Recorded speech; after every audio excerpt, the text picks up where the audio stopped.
Long ago, in Antala, two rival factions, Mayura and Balara, shaped the land through brutal conflict. Eventually, and after years of battle, a truce was reached. But alas, that peace did not last. Mysterious creatures invaded our world. We called these demons the Raxes.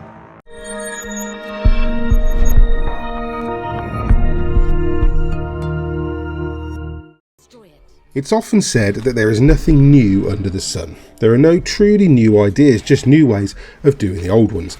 We found all the colours, all the musical notes, all the ways there are to cook bacon and eggs.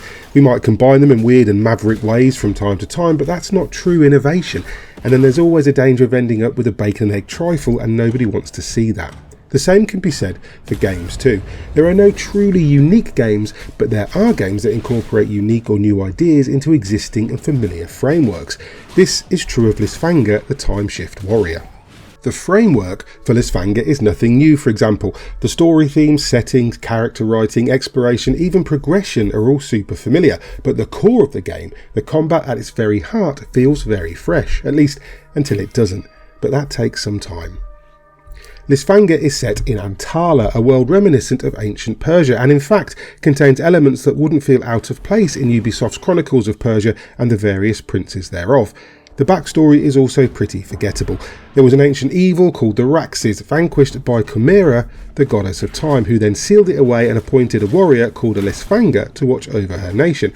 When one Lysfanga dies, the powers pass down to the next. In the case of protagonist Ime and her brother Cahor, the power passed to twins, but while Ime followed the ways of the Lysfanga, Cahor buggered off in pursuit of knowledge and power with the implied promise not to turn evil honest.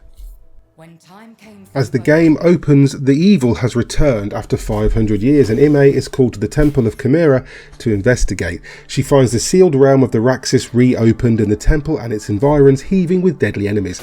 Initially armed only with her scimitar and Taj, Ime ventures in with the kind of overconfident sass we've come to expect of video game protagonists. After a quick dressing down, she's visited by Chimera herself and given access to the goddess's powers. This being a game, the goddess decides to drip feed said powers instead of just giving them all at once, or giving them to an army, or coming down in person, so you'll initially begin with just the one ability, though that one ability is a bit of a doozy. Ime is able to rewind time when she dies or at will within a limited time frame. When she does, she leaves behind a ghost of herself called a remnant.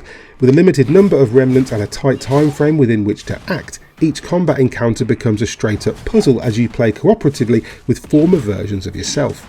For example, there are some enemies that are linked and will come back to life unless you kill both at the same time. Later there are colour-coded doors and passing through a purple one causes the golden ones to lock and vice versa. There are enemies who can only be attacked from behind, so you'll need a remnant to keep their attention. It starts off simply enough, but by the second act Lysfanga the Time Shift Warrior is throwing so much at you that just remembering what each remnant is doing is taxing. Enemies slain by one remnant won't see or react to your next incarnation, and to advance through an area you'll need to clear out all the enemies without running out of remnants. It's a hugely satisfying combat loop, especially when you unlock alternate weapons like the twin chakram.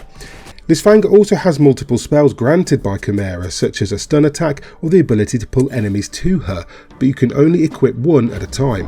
Thankfully, you can change a spell before initiating combat to adapt your tactics if necessary. And finally, there are buffs you can equip, again you only have one slot, and a massive area of effect attack to damage multiple enemies at once. New enemies and mechanics are steadily introduced and then casually thrown together, creating some truly fiendish fights. Boss encounters are few and far between, but do a good job of forcing you to use what you've learned and think tactically. When not in combat, you can explore looking for motes of time with which to upgrade gear and forge new skins, glowing shards that will grant more remnants, and coloured skins for Ime's armour and hair. Throughout Lysfanga, you'll also encounter golems that you befriend and send back to your hub camp. Each offers a service such as fast travel teleporters, a training area, the ability to hang paintings, seriously, and a forge of sorts. The further you move beyond the camp, the more things you'll find to help you advance. Perhaps the biggest flaw in Lysfanga the Time Shift Warrior is that as varied as the individual combat encounters are, it never really changes it up. It adds more mechanics and you're never really sure what you're going to be facing until combat begins, but the repeated routine of exploration and fixed combat encounters does eventually start to lose its appeal. After a while, I just didn't feel like it was surprising me anymore, and some of the combat requires so many remnant phases that it becomes a bit of a chore. It's not a super long game, but it does start to lose its luster by the final third. And yet, that may not be a problem for some. Its unique core mechanic is fun and satisfying, and at least the slightly generic story adds context to Ime's abilities. Thought and effort has gone into making the powers fit the world, and Ime is a likeable enough protagonist to spend a dozen hours with. Perfectionists will also find a lot to like, as you can replay almost all the combat encounters to chisel milliseconds off your completion time. Hitting the market so close to Prince of Persia The Lost Crown is a good move for Lysfanga 2, as it can't help but evoke a similar atmosphere to that series in Ime's lightning fast strikes, the time manipulation mechanics and the world in which it all takes place. But Lysfanga the Time Shift Warrior manages to be its own entity at all times and delivers a fun, creative action adventure with enough charm and new ideas to stand out, and for that reason I'm going to score it an 8 out of 10.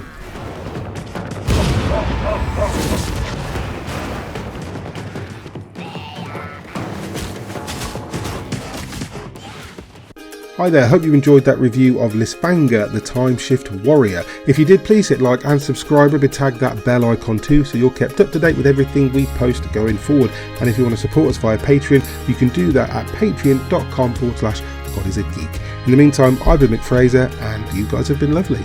Bye.